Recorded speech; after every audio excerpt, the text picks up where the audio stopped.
नाज़रीन घोटकी वेझो डेरा इस्माइल खान वासी जो लाश मिलियो है। वधीक तफ़सील मालूम कयूं था मेहरान टीवी जे रिपोर्टर एहसान कलवट खां। जी एहसान, वधीक कहिड़ा तफ़सील आहिनि? जी बिल्कुल, सरहद थाणे जे अंदरि जहानपुर लिंक रोड ते 50 वरनि जे शख़्स जो लाश हथायो आहे। सरहद पुलिस जेको फौत थी वियल पीरसन आहे उनजो लाश तालका अस्पताल घोटकी खणाई आहे, जंहिंजी जेका सुञाणप आहे उहा पंजाब जो रहवासी आहे डेरा इस्माइल खान जो मोहम्मद इमरान तौरु सुञाणप थी आहे।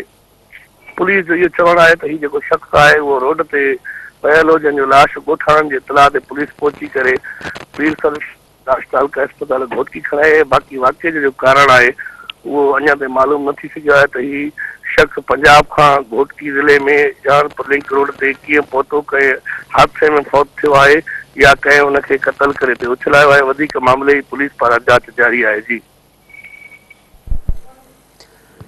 एहसान, अव्हां जी महिरबानी।